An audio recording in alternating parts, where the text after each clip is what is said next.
Chapter 36, Trip to Sin City. Disclaimer: not every male in Oz is named Bruce, just most of them. Trip to Sin City. Hey Bruce, a man walked into the office of the head of Australian law enforcement. Got some news for you. What is it, Bruce? The chief raised an eyebrow. Turns out that Mr. Black was here. Bruce scratched his chin. Got into a fist fight with a Roo and won. Anything else? The chief yawned. Found a few mil in opals. Bruce shrugged. And the Bushman had been seeing Dingus chewing on some strange white masks around the area that Mr. Black was thought to have been right. No worries, the chief shrugged. Let's go get a beer. Good idea. Bruce nodded. I'll ask Bruce and Bruce if they can come along. I think Bruce might be off too. See if Bruce is out of the hospital. The chief nodded. Might as well have the whole department come along. We're here. Hench Gerald stuck her head through Harry's door. How do you do that? Harry blinked. It's a new spell I'm working on. Hench Gerald smiled. Think how fun and useful it will be to be able to walk through walls. I guess. Harry put down his book and put on his coat. Let's go. Okay. Hench Gerald pulled her head out of the door to allow Harry to exit his room. What's all this? Harry walked out of his room and into a pile of luggage. We're showing a lot of things at the convention. Hench Gerald smiled. Cool. Harry nodded. Sounds interesting. You've already seen it all? Hench Gerald grinned. Do you need my help to carry it all? Harry looked around. No need. Hench Gerald shook her head. We're testing out a new delivery system so we don't have to carry any of this down, and we hope to sell most of it so we don't have to carry it back up. Well, the professor was getting a bit annoyed at being ignored. Let's all get down then. Don't we need to leave someone behind to raise and lower the wards? Harry smiled. We fixed that. Hench Gerald smiled.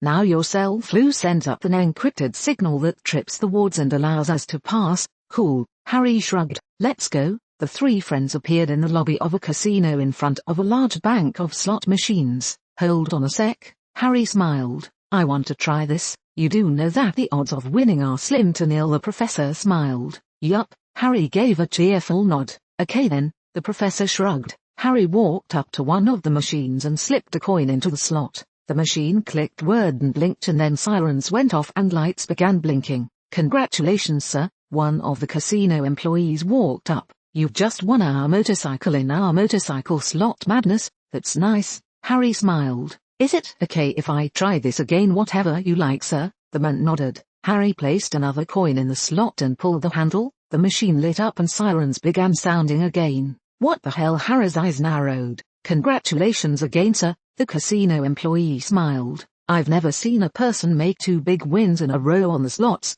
It was supposed to go click and take my money. Harry frowned. That's the experience I wanted. Why the hell won't it do that? Just lucky, I guess. The casino employee had dealt with people stranger than this and kept his composure. Perhaps if you try again one more time. Harry nodded, placing another coin in the machine and pulling the arm. Finally, Harry smiled. Though it would take forever to lose. Yes, sir. The employee nodded. What would you like me to do with your winnings? Can we play with the motorcycle? Hench Gerald perked up. I've got some ideas to improve it. Sure, whatever. Harry shrugged. I'm gonna want to ride it later though. Make sure it can fly. Okay? Hench Gerald nodded. And the money? The employee asked quickly. Harry sighed. The professor can give you the number of my bank account. Still don't know how he got it, but he'll give it to you. Right? The employee nodded. Then enjoy your stay with us. Thanks. Harry nodded. I guess I'll be in the convention if anyone needs me. I am coming too. Hench Gerald nodded. Let the professor deal with the money problems, and happy to do it.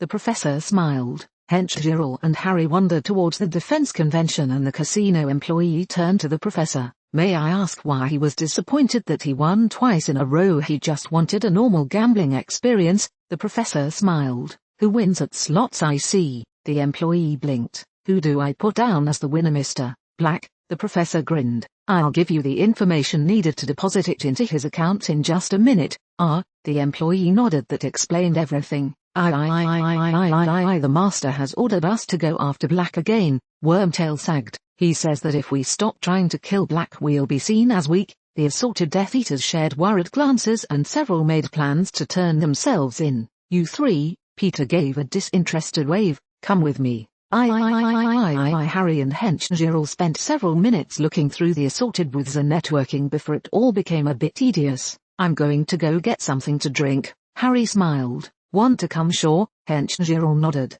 Let's go. Harry and Hench Gerald made their way to one of the casino's bars and Harry ordered himself a drink. "And for you," the bartender turned to Hench Gerald. "Give me a soda water." Hench Gerald nodded. "And a teaspoon of salt, half a tablespoon of brown sugar, a shot glass full of lime juice, and 3 grams of lemon zest." Right away, the confused bartender wandered off to procure Hench Gerald's order. "I prefer to make my own drinks," Hench Gerald shrugged. "They taste better than anything he could make." "Well," Harry blinked, "you are a potions mistress." "That's right," Hench Gerald nodded. "I am. Do you have any plans for the convention?" "I was just planning to wander around and see what I could see." Harry smiled. "Maybe check out one of the other conventions in the hotel." "Sounds like fun." Hench Gerald nodded. "There are some interesting conventions in the casino and I'm sure there are a few parties to go to." "Here you are." The bartender brought over a large tray covered in Hench Gerald's orders. "And it's on the house if you'll allow me to watch you make whatever it is you're going to make." "Okay,"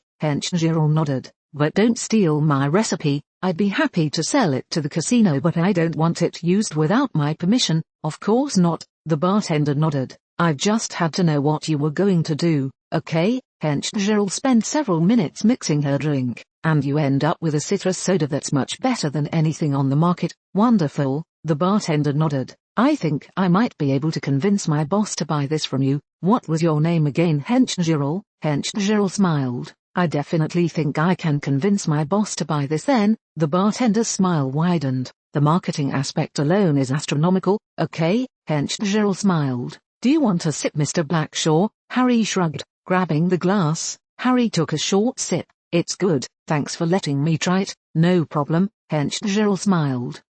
Harry glanced in the mirror. "We might want to get back to the convention." "Why?" Hench Gerald blinked. "Because I think I recognize one of the people at that table." Harry smirked. "And I want to mess with his head. Might be best if we leave the bar after I set things into motion." "Okay." Hench Gerald nodded. Harry raised a finger to signal the bartender. "Yes sir," the bartender asked politely. "Is that Mad-Eye Moody at that table over there?" Harry asked with a grin. "I believe it is, sir." "Why do you ask?" "Just wanted to make sure." Harry gave a sadistic grin and tossed a bag of coins on the table. "Buy the table a round of drinks and give Moody a message from me, would you?" "Of course sir." The bartender made the bag disappear. "And who may I say the message is from?" Harry gave an evil grin. "Mr. Black." "I understand," so the bartender nodded. "What was the message you wanted to send?" And get this, the Italian drained half his glass. He was carrying a dagger that was over 2,000 years old. Is no wonder he spotted all our tales. "We were following the man that taught Flamel how to make his bloody stone."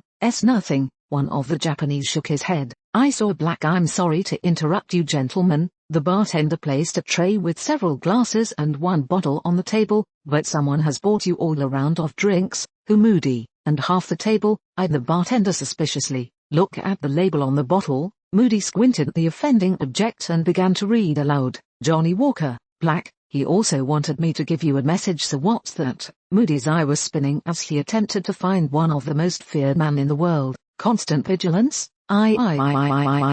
Harry and Hench Gerald giggled as they walked out of the bar, imagining the expression on Moody's face when he got the message. "Sorry to interrupt." A man walked up with a smile. "But you wouldn't happen to be Mr. Black and Hench Gerald, would you?" "Yes." "Why?" Harry nodded. "Because you're scheduled to speak in about 3 minutes." The man waved Harry toward the raised platform with a podium. "What do you want me to say?" Harry asked nervously as he followed the man to the stage. "Just tell them what your favorite spell is and why." The man shrugged. "And then step off the stage so that the professor and Hench Gerald can present their products." "I can do that." Harry nodded. "Then do it." The man smiled. "And now on behalf of Black Inc., we have Mr. Black who will give us a few words before we bring out his colleagues." The man gave Harry a short introduction. Harry walked up to the podium and cleared his throat. "In my opinion," Harry began, "the purpose of law enforcement is to defend the public from every dangerous and psychotic idiot that would do them harm. My favorite spell for this is a group of Death Eaters appearing on the raised platform next to Harry caused him to lose his train of thought.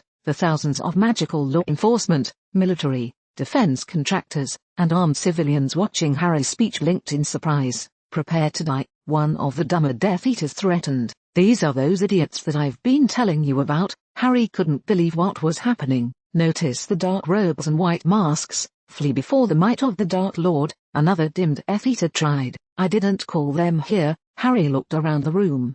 Is this anyone else's demonstration? The convention goers eyed each other and drew their wands. Well, Harry looked around. I guess the only thing to say here is fire when ready. The room lit up as nearly every spell known to wizardkind was flung at the Death Eaters. Their hastily erected shields might as well have been made out of tissue paper for all the good they did. The Death Eaters all expired within the first minute of what would end up being 20 minutes of constant spells. Well, Harry's eyes focused on a small rat limping off the stage. Wormtail. In a flash Harry's scythe was in his hand. Peter screamed as his death loomed closer and closer. At the last minute, Peterman managed to activate his portkey and escape. Damn, Harry sighed. He's always getting away from me. Sorry about that, folks. The assorted convention goers stared at Harry's scythe in shock. As I was saying, I've found the most useful spell for everyday dueling to be the Reductor Curse. It is easy and quick to cast, it is legal in every country, and it will put a man down quickly. Not many people can move with a large chunk missing from their chest. Thank you.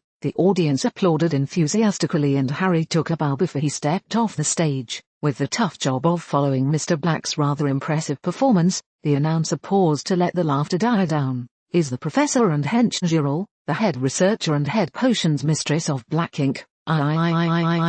Seconds after Harry left the stage, dozens of operatives for dozens of agencies rushed to find semi-private locations to make their reports. This is Secret Agent 86 calling Control. Come in, Control, a man whispered into his cell flue. This is headquarters, a female voice replied. And I've told you to stop reporting in like that. It stopped being funny after the third time. Still amuses me, so I'm still going to use it. The man smirked. What was so important that you ducked out early to report it? The woman's voice sounded bored. Our information that Mr. Black would speak was correct, the man whispered, and our speculation that he'd provide a bit of entertainment was also correct. I've never seen so many spells cast at once. I'm still failing to understand what was so important that you had to report in now. The female voice was starting to sound annoyed. After the battle, Mr. Black focused on a small rat and attempted to kill it with a large scythe. The man's tone turned smug. The rat escaped by activating a portkey. Mr. Black then apologized and mentioned that he'd been after that rat for quite some time and that it was always getting away.